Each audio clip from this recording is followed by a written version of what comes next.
असलामुअलैकुम तुसी देख रहे हो मुबीन एग्रीकल्चर ते असी अपडेट कर रहे हैं करीम बख्श कमीशन शॉप गला मंडी आरेवाला ते दुकान नंबर 5B।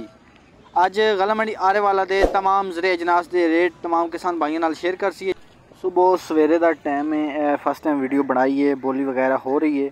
हुण जो टाइम है तकरीबन 12 का, वीडियो सुबह तकरीबन 6:30 बजे बन रही है, बोली हो रही सी ते तमाम अपडेट तमाम किसान भाइयों को शेयर कर रहे हैं। सब तो पहले 1509 की कंडीशन अज के रेट दसते हैं। गल करिए 1509 की 3900 तो लैके 4450 रुपये तक टॉप मार्केट रही। एवरेज रेट की गल करिए 3600 तो लैके 3850 रुपये तक दरम्याने माल वेखे। इस तो थले भी रेट 3100 3200 भी चल रहा रेट, यानी जिस तरह का माल उस तरह का रेट लग सी। एरी9 की गल करिए हाईब्रिड 2300 तो लैके 2500 तक टॉप मार्केट है, तो दरम्याना तो एवरेज माल 2100 तो लैके 2300 रुपये।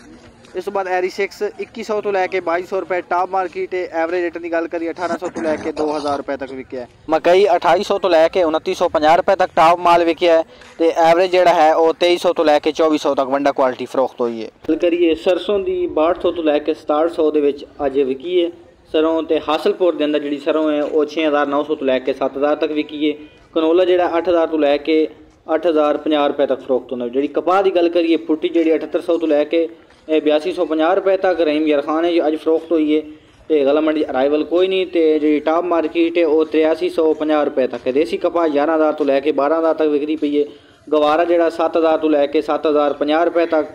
मूंगी की गल करिए 10750 तो लैके 10850 रुपये के दिन अज फैसलाबाद के अंदर फरोख्त हुई है। सरगोदा के अंदर 10550 तो लैके 10450 रुपये। हैदराबाद के अंदर 10600 तो लैके 10800 रुपये।